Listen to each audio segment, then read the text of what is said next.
Vamos a comenzar. La siguiente conferencia se llama Hacker Dojo. Es impartida por David E. Weekly. Un aplauso, por favor. Thanks, everybody. I'd like to share with you tonight a little bit about a community that I helped build in Silicon Valley that's called Hacker Dojo. And that's dojo after the Japanese sense of like a place where you learn martial arts. Only instead of learning martial arts, you learn how to code better. So we have people who are there who are just learning how to code, and we have people who are there who are experts. It's a pretty cool place, and I hope to share it with you tonight. So if you wander off, I don't blame you. It's very late at night. Maybe you want to go grab a drink with a friend. These are the main points that I want to cover today. The first is that hacker communities start very small. Look around you right now. This is not very small, right? But this is not the very first campus party ever thrown. So sometimes if you go to a big event, it can be very intimidating. You think, wow, this is such a production. There are so many wonderful volunteers, right? So many things that go into making something like this happen. I could never do that. But this is where you're wrong, because big things start small. And I'll share with you how some of the things that I started, that are now actually pretty big, started very small. So don't be discouraged just because you go to an event like this that's so big, that's so well run. You too can start awesome things. The second is that really, once you just have the discipline of looking at what you've done and making it better and doing it again, you'll get better and better and better at it, and it'll get bigger and bigger, like Campus Party. And the third is that you need to collect feedback from people about how things went, and assume that you screwed something up, and assume there's something that you could have done better next time. If you do that, it'll be better next time, and you'll eventually become awesome at it. Okay, you can go. So just to be clear, when I'm talking about Hacker Dojo, I am not talking about computer hacking in the sense of reading other people's email, writing viruses, or otherwise causing problems for national security. I'm writing about people who create, because they can't help but create. They have to. They love building things, and they love to be around other people who are building things. Places like Campus Party. We're not talking about this kind of hacking.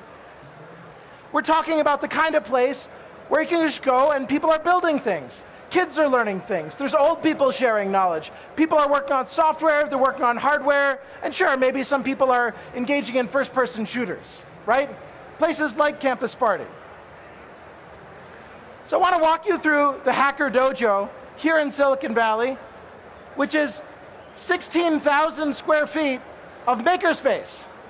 This is open 24/7. If you are a member, you can come visit anytime, day or night, and we've been open for years.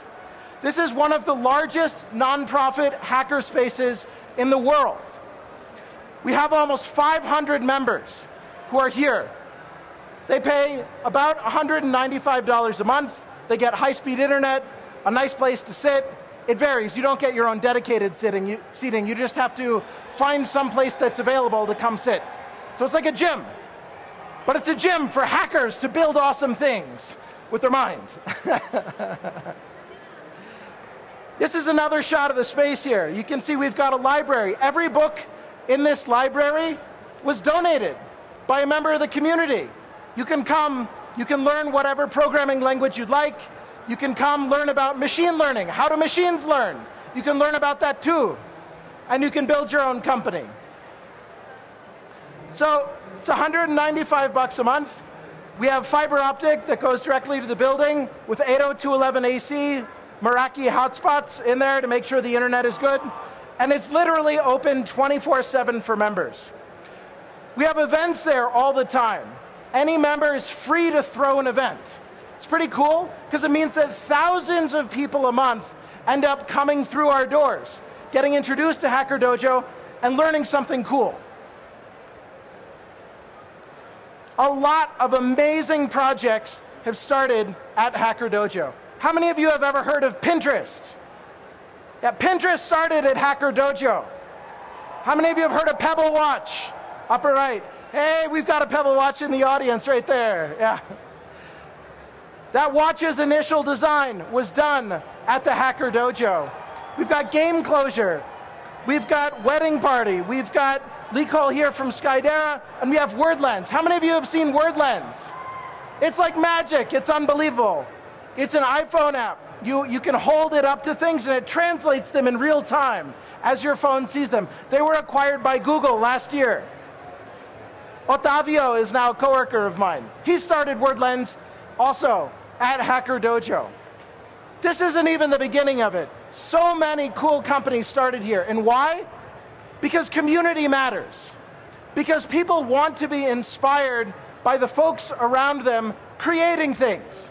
It's one of the reasons why you want to come here to a place like Campus Party, to be inspired by people who are building things, to be inspired by your peers. So big things start small. Well, they also start goofy. In my case, where Hacker Dojo started was actually someplace really goofy. We started throwing this very silly set of parties called Super Happy Funhouse. We thought it sounded silly. It was like some Japanese game show. So we threw big parties, very big parties. All kinds of people from all over Silicon Valley came. We had actually rented out this whole house for the explicit purpose of throwing really fun parties. And we threw really big parties. So we had converted here a fridge, an industrial fridge, into a photo booth. And you would take a photo in it, you press a button, and the photo would be projected inside. The fun part was people didn't realize that the photos were being projected inside. If you're really good with faces, you may recognize that's Aaron Patzer, who built Mint.com and sold it to Intuit for over $100 million, right? But these are the kinds of people who just show up to fun parties where people build things, right? So, Super Happy Funhouse. We had DJs. We would have 3 DJs go and work in shifts. Each DJ would come and spin for 2 hours, and then the next DJ would be up. And here are some people playing in our garage, a little bit of foosball, right? But the point is, this was fun. This was bringing the community together. This was a chance for people to connect. We threw these every 6 weeks. Fun, silly parties. We broke Evite. Evite would only let us invite 500 people to our party. We said, I want to invite more. We wrote our own Evite. Super happy, fun invite. The guy who lived with me, who helped work on that, became the CTO of Facebook. Brett Taylor. So this was a really fun set of parties to go and throw. But at some point, the cops started getting involved. They said, these parties are too big. This is Lieutenant Carolyn Serrato. She's actually a friend of mine now. My job was to be the liaison for the cops. So anytime the cops would show up, go get David. He'll talk to the cops. We would actually call the police department before we were throwing the party to say, oh, just so you know, we're throwing a big party tonight. We've told the neighbors. We would drop off a note with cookies for neighbors saying, oh, by the way, we're throwing a big party. One of our neighbors actually got a babysitter and showed up to go and dance with us. The other neighbors were less pleased. This was a fancy neighborhood. Fancy neighborhoods don't like loud house parties. But Carolyn Serrato was the night watch commander responsible for this part of our town. She ended up actually writing me a recommendation on LinkedIn for how well I handled the relationship between the house throwing the parties and the police department. I went to her wedding reception, and actually her partner ended up selling me the house I now live in. Silicon Valley is very small. It's almost creepy. It's very, very, very small. But after our 9th party, the chief of police wrote our landlord a letter that said, you cannot allow more parties to happen here, or we will sue you personally. So we had to stop throwing these crazy parties. So we wondered, what should we do now? We can't throw these big crazy parties anymore. We'll get kicked out of our house. So a friend of mine who was big into LAN parties, suggested that we have a LAN party at my house, at Super Happy Funhouse, but instead of playing video games, we could dev. We could go and create instead of consuming. And he suggested we call it Super Happy Dev House. So one night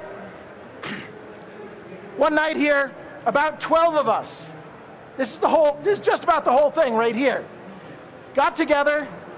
We got some fold-out tables that we borrowed from a friend, some fold-out chairs. We got some laptops around, and we decided to program from dusk till dawn, 7 p.m. until 7 a.m. This was it. This is the whole thing. But it was really fun. We were drinking Red Bull. We were drinking beer.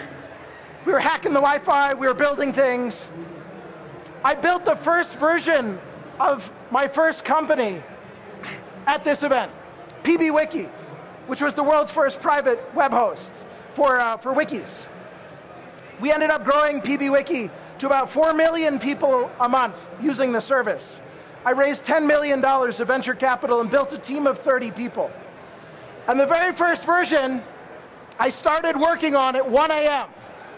here, around this table. By 8 a.m., I had something working. I emailed some friends of mine. I was like, you should check out this silly thing that I coded in the middle of the night at a party. And by the end of the next week, I had 1,000 groups using my service. It was so cool to be around people who are creative. It was so cool to be around people who just can't help but build. You gotta love that kind of environment. So we decided to keep doing it. So we kept doing it every 6 weeks. Now we had a thing where in my house, there was white carpet. So you need to take off your shoes before you walk on the carpet. So people would take off their shoes, and event after event, the pile of shoes grew. Bigger and bigger and bigger. It became a running gag. Eventually the shoes went out the door. At some point, my roommates told me, you need to start throwing this elsewhere, because having our whole house full of now 130 geeks all day long on a Saturday, it's too much. I have dates. I want to impress my date. My date comes home with me. She sees 100 geeks in my house. She doesn't want to go on a second date with me. So my roommates told me to start throwing them elsewhere. Now, we did a funny thing that turns out to be really important here. After every single event, we would take whoever didn't run out the door at the end of the event, we'd ask people to help clean up. And a lot of people were really helpful. They would help come clean up, pick up the trash, because it was our house, right? So they'd make sure that our house wasn't a wreck. And at the end of that, we would ask people to participate in what we called a postmortem. Same thing you do after somebody dies, right? So in this postmortem, we would ask people, what worked well? What was broken? What did you find frustrating? And what kind of crazy new thing do you want to try next time? And every time, people would have an opinion. Every time people would throw out an idea, oh, the internet sucks. We need more Wi-Fi access points. The food was pretty bad. I don't think people liked Indian from that restaurant. We should order from a different place next time. Right? Every time we get feedback, we learn how to do the event better. So the next time we threw the event, 6 weeks later, it'd be a better event. We were disciplined about this every time. We'd keep notes. We did another thing. Anyone who stayed for cleanup became part of our operational staff. So you joined a secret mailing list where you got to influence what happened with Super Happy Dev House, where the next one was, what our rules were, whether we wanted to charge for entry, how any of that worked. And the way that you join the secret elite club is just sticking around to clean up the garbage. It worked really well because it made sure that the people who were part of shaping Super Happy Dev House were actually willing to clean garbage off the floor.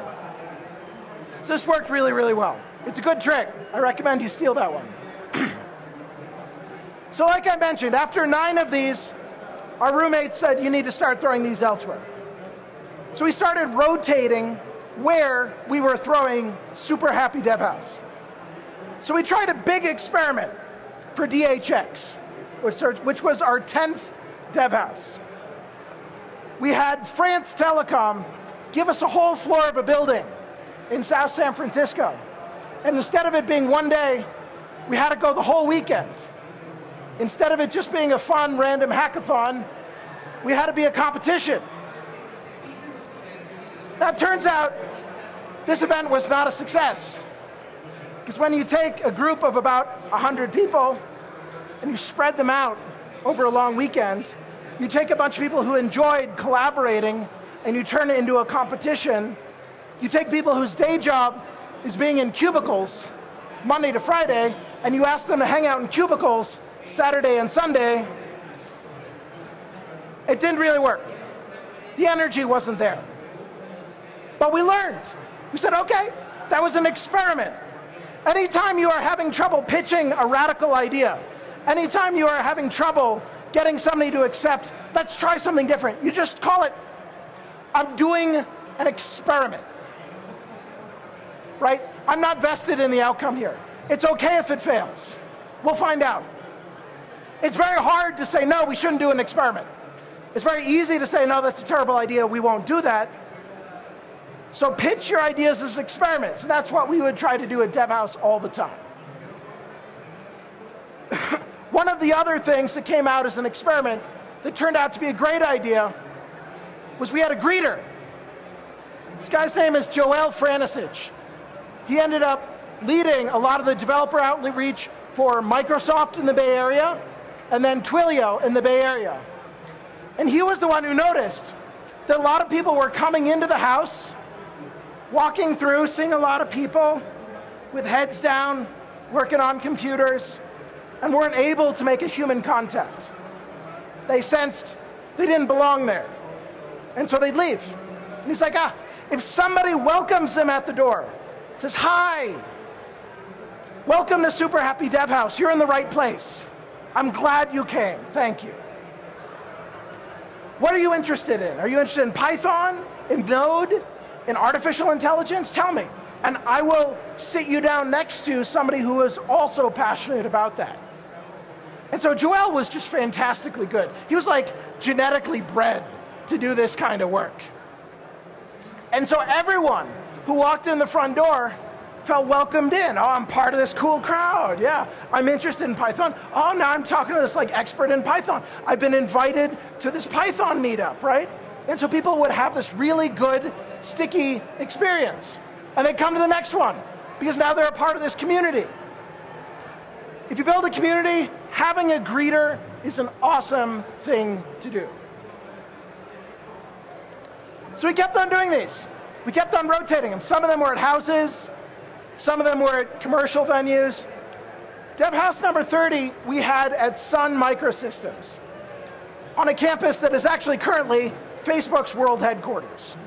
They bought the building from Sun after Oracle acquired Sun. This building was full.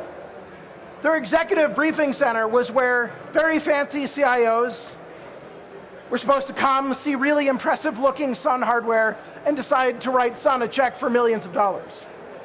It was not really meant for 400 hackers to come and descend on them, which we did. This was more people in that building than the building had ever held.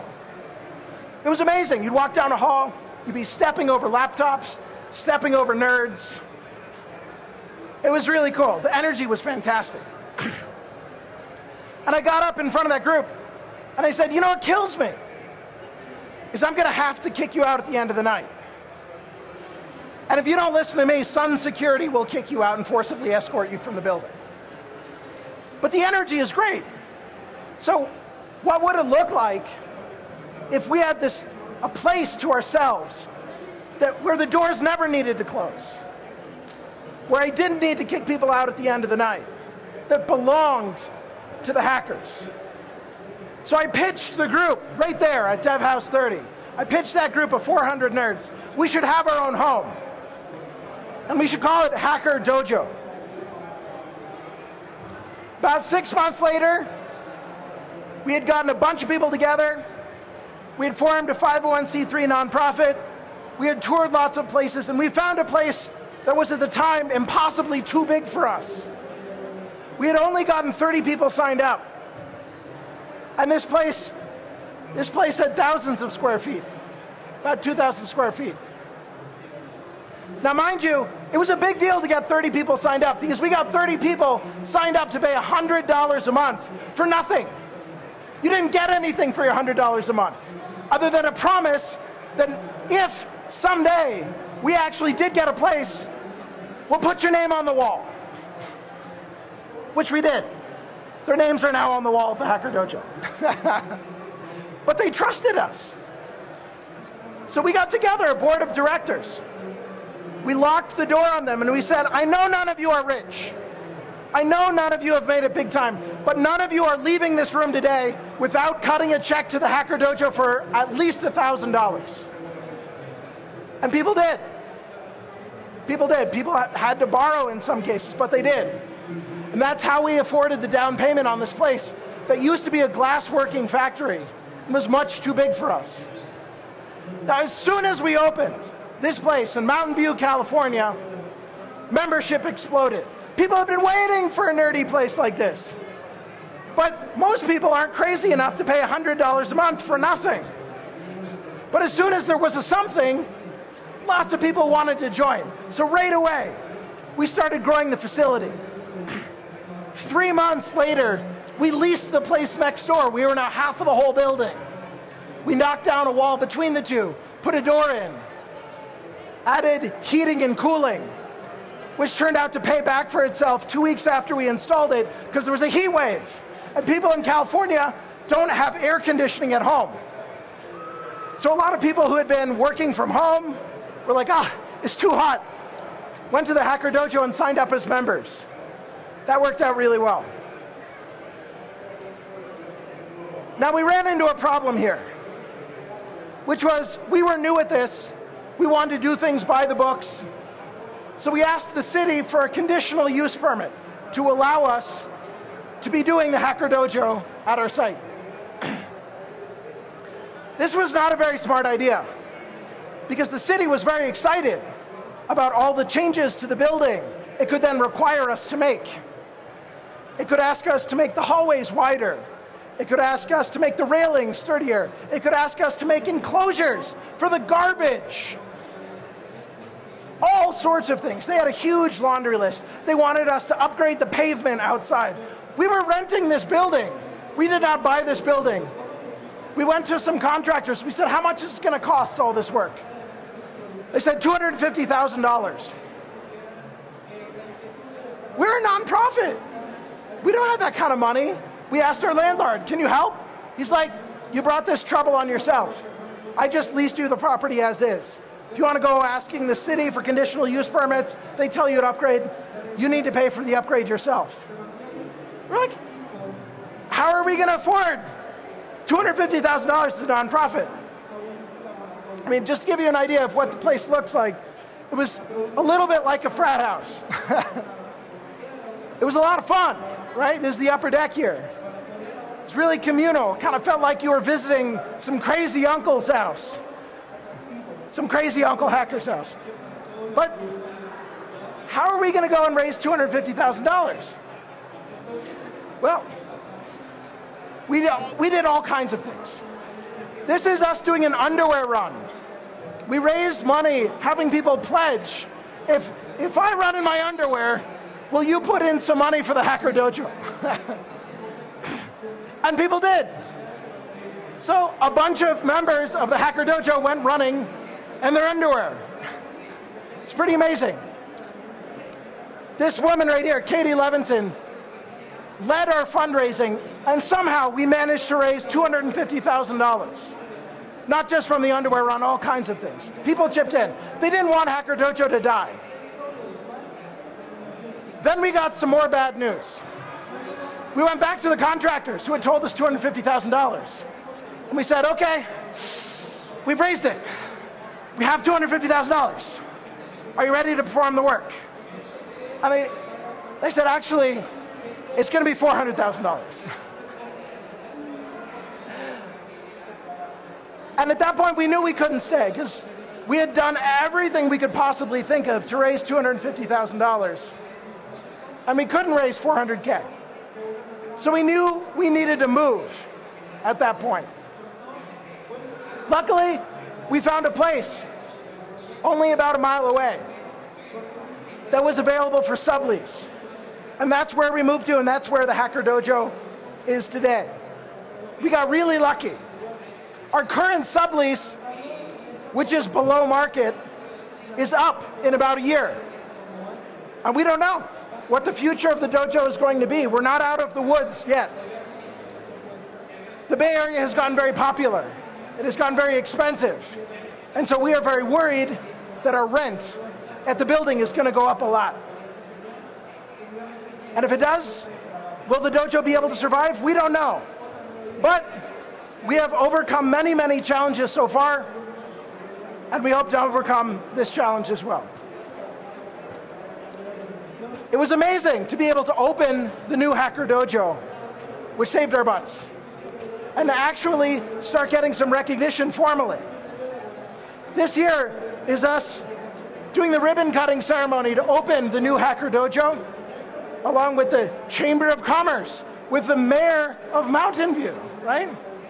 So we were actually starting to get some legitimate support from the city, which likes being the sort of place that houses one of the world's best, largest hacker spaces. And something really cool happened along the process here.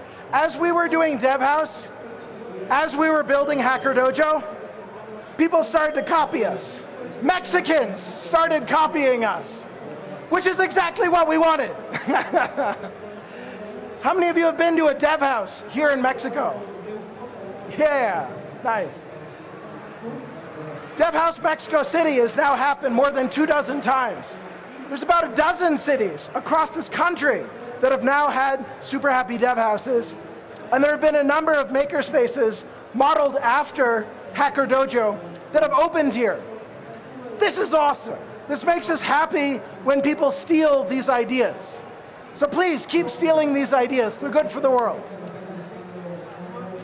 So we see here an article that was in Reforma about the Super Happy Dev House Mexico City. And amazingly enough, there's a picture of my living room in Reforma. I never thought the day would come.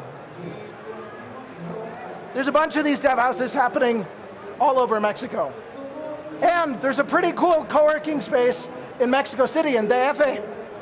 500 Mexico City. Yeah. How many of you have been to 500? Yeah? It's a pretty cool space. If you've got a cool startup, I definitely recommend that you apply to 500 Mexico City. So what do people need? People need community.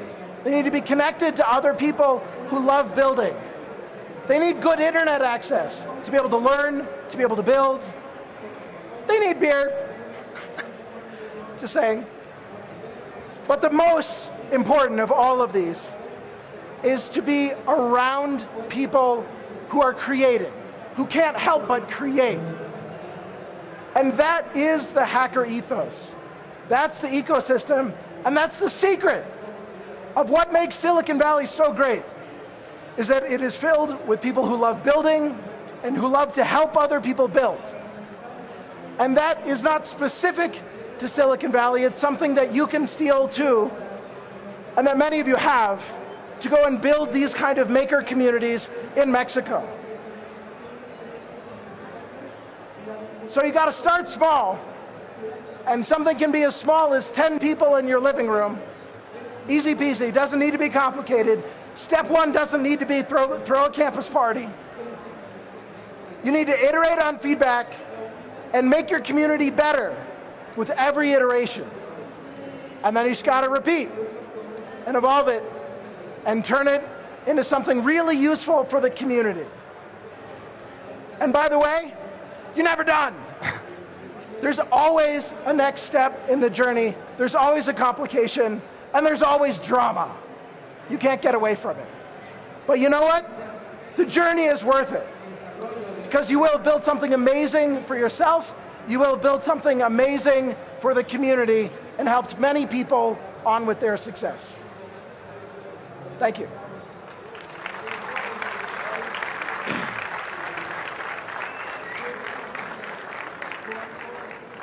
For those of you who'd like to follow me on Twitter or yell at me or DM me, I'm dweekly.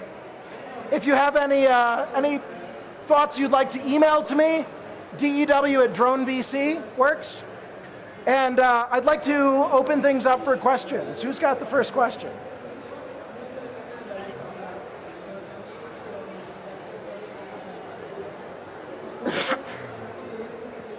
Well, there's two things. One question, and I want to let you know that Hacker Garage, or local dojo, has a startup visa program now with the Hacker Dojo, and you can go to any Hacker Garage around Mexico and to the dojo, and they share the same membership around it.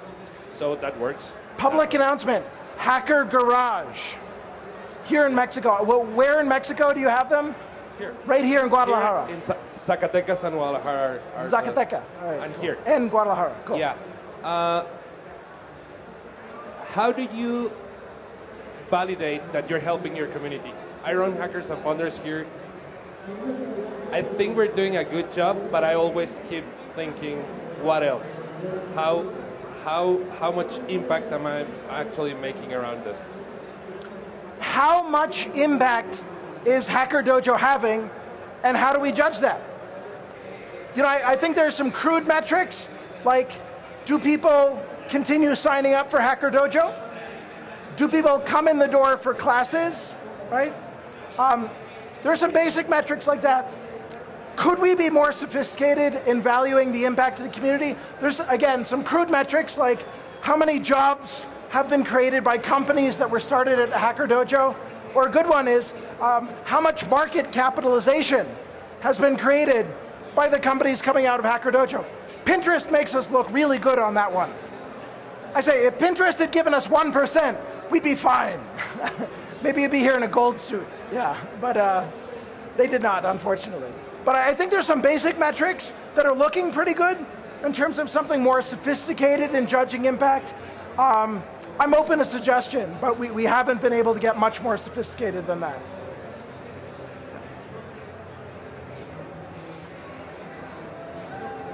Thank you. Someone told me once that I would like to make a hacker space, and someone told me how I will make people to get out of their homes and away from bed and going to my site is a good idea. Do you think I must worry about it, or people is not worry of getting out of home and TV and fridge and beer? And how do you get people out of their homes and into a hacker space? Yeah. And there were a few answers to that. I think the best answer was at their homes, most people don't have a community. So by giving them a community of their peers that they could learn from, they could be inspired by, that was something that was unique to the Hacker Dojo. There are many coffee shops in Silicon Valley where you can walk in and see people on their computers and working, but it's not a community. It's kind of rude to come to somebody at a coffee shop and be like, what are you working on there? But a Hacker Dojo is okay. You're meant to be inspired by what people are working on, to learn from them, right? Again, not something you can get at home. There were some basic answers as well about having much better internet than you could get at home. So when home internet connections were commonly 20 megabit, we were offering people 100 megabit. We recently bumped things up to 250 megabit, and that includes 250 megabit upload. Most people at their houses don't have 250 megabit upload, right? And then air conditioning, and just like, and classes, but it was really community was the big answer of like, what do you give people that they don't get on their own at home? So yeah, we have a growing community in Puebla. It's like 2 hours from Mexico City. And I wanted to know, what was the benefit of making it non-profit? Was there like disadvantages, advantages to it? Mm-hmm. you have a drone community in Puebla and are wondering about the advantages and disadvantages of Hacker Dojo being a nonprofit. So I would say the advantages are, in the US, there's certain benefits in the tax code. It also makes it easy for companies to match your donation. So if somebody who works for Facebook wants to donate $500 to Hacker Dojo, Facebook will match that $500. There's certain grants that you're only eligible for if you're a nonprofit.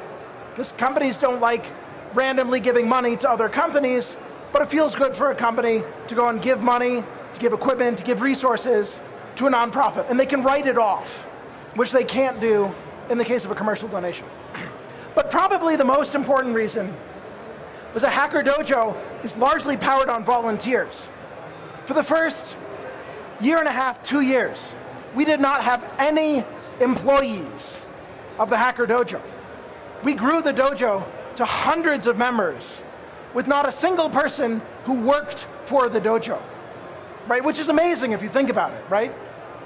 Even today, one of the world's largest hacker spaces, we have 3 employees who run everything. So I think people don't want to donate their time to an endeavor that's making money, right? Like here, let me go and give to help make you richer, right? Doesn't feel good, right? But if it's a nonprofit, you know nobody's getting richer because of it. You can look at the financials, right? And you can see that, you know, I'm the founder, I'm the chairman of the board. I've not only never made any money at all from Hacker Dojo, I've given thousands of dollars, right? So you feel better about working. You feel better about even little things like, oh, I'm going to pick this garbage up off the floor. Because as a community member, I am part of what makes this place how it is. It's not a commercial service that I purchase. Because you feel entitled when you pay money. This place ought to be clean. I paid some money for it.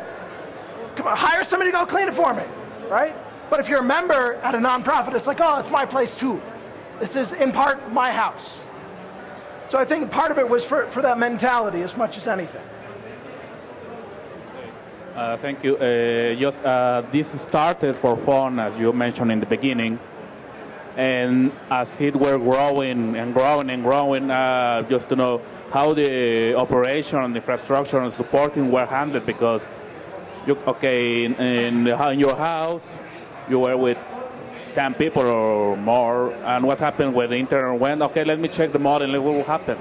But when you were 100, when you were 1,000 people, who's going to check the internet? That is not working. How that responsibility is shared among the people, or is like, these guys is going to take on that, or how was that chores were distributed among the people and the community? Let me see if I can frame this right. So as the community grew from 10 people in my living room to hundreds or even thousands of people, how did we scale the community? Or like, how did we throw it in people's houses? I just want to make sure I understand the question. What happened if something went wrong? So what I mentioned in the postmortem bit was that anyone who stayed to the end and participated in the postmortem became part of the operations staff. Now, people who were part of ops knew each other. And we all kind of organically evolved our own roles. So there was this one gentleman, Tom Harrison, who became responsible for the internet. So if the internet went down, everyone would yell, "Tom!" And he'd go take a look what happened to the Wi-Fi, what happened to the router, he'd fix it, right? When the cops would show up, everyone would yell, "David!" and I go take care of it, right? So those kind of roles, I would say, evolved organically. And if they weren't filled, they were addressed in the postmortem. Like, hey, the internet went down and we had nobody to yell at to go fix it. Should we have somebody who's responsible for the internet? And you got someone like Tom would say, I'll be responsible for the internet, right? So I think calling out where you need roles and have people step up to fill them works pretty well.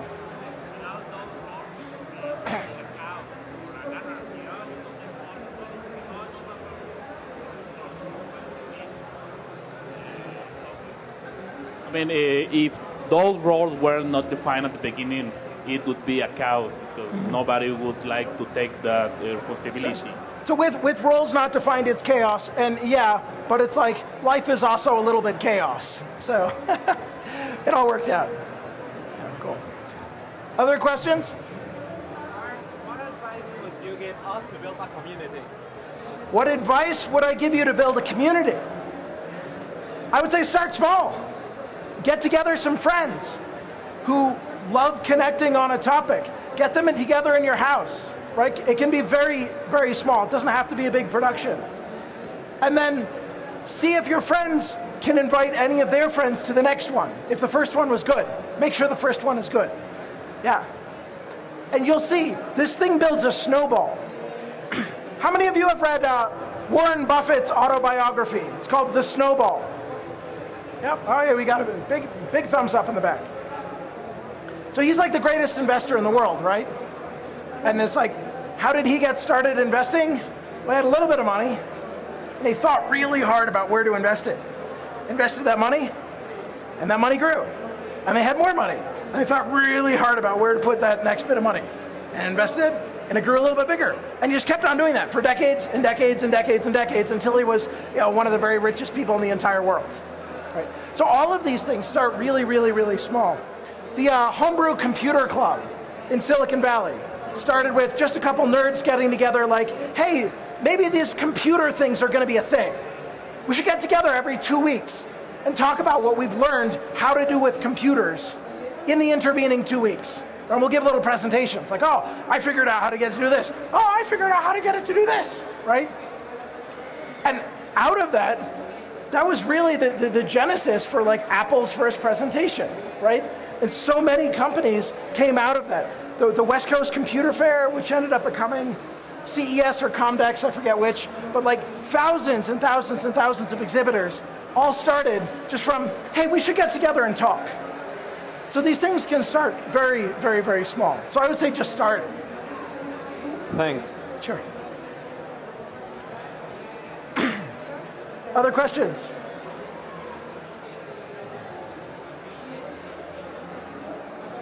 All right, cool. Oh, wait, one question right there.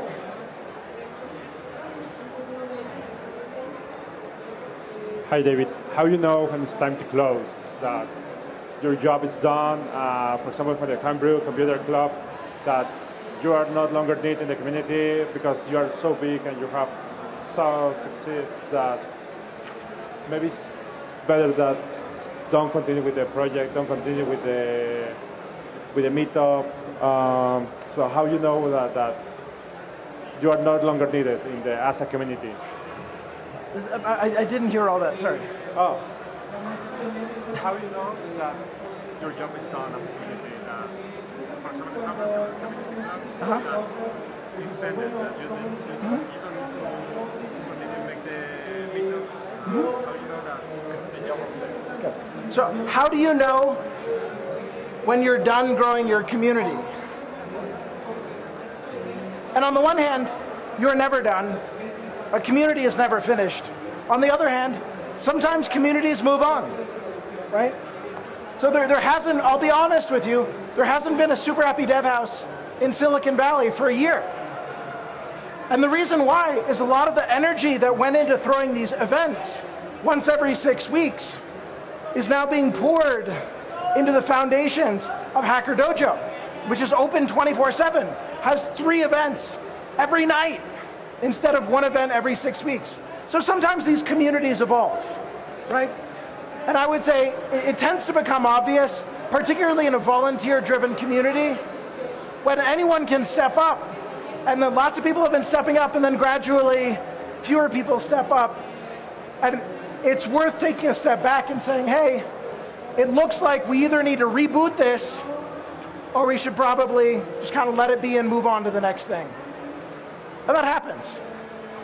In other cases, like in the case of Super Happy Funhouse, it ends when the chief of police writes you a letter telling you it's ending. So some endings are more clear than others. M.A. Hello. Mute. Blah. Whoa, sorry. Hello, God. Yeah. Again, I'm going to ask, where did you buy your shoes? So we know that in Mexico, hacker mentality is going to change things because, like you said, it's create constantly. We need people in the government to create constantly, politics, etc. But what are better ways to keep on creating hackers? One model is the hacker school, so what you think of this model, but what other ways can we create more people with this mentality in a country like Mexico? What are ways that we can create hacker mentality in places like Mexico? And I would say one of the best places to do that is earlier and earlier. So to get involved is part of what it means to be educated, even as a middle schooler, as what it means to be educated as a 10-year-old, is that you build. I think so much of what's there right now divides life into 3 parts. You've got the part of your life where you learn how to do a job, the part of your life where you do a job and get paid, and then you retire and then you die. And that's life. I don't think this is a good model. I think the kind of model that we're seeing now has those aspects of learning and being productive and having fun spun all throughout. That should begin earlier. That should begin when you're 5, when you're 6, when you're 7, right? The things you produce should be taken seriously. You shouldn't have to wait until you're 25 for people to take your output seriously, right? And I think if you take their work seriously, if you allow them to create, they will love it. Kids love playing with Legos, right? Kids love playing with Minecraft, right? Kids love playing with Arduinos. Kids love building things. They're very creative. And this is both genders. There's nothing gendered about building things. So I think if we get people early and validate that it's okay to build things, it's awesome to build things, and you can build it however you want. Maybe it looks weird to other people, but that's your unique contribution, right? And to start looking at how do you make that real, how do you get that in front of an audience earlier and earlier really helps. I think conversely,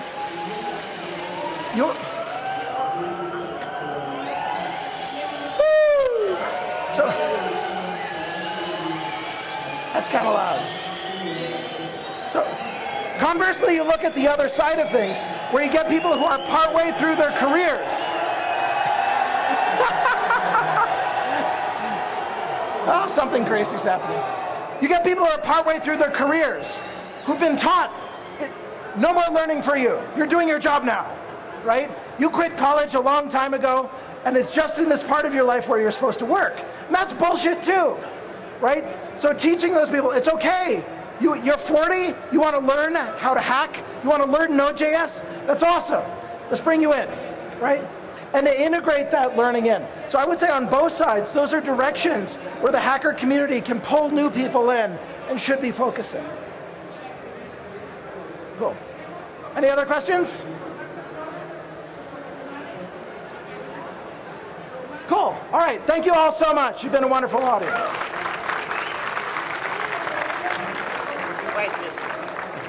Si alguien quiere hacer alguna otra pregunta, a favor de hacerla en el área de afuera porque tenemos otra conferencia. David, thank you for being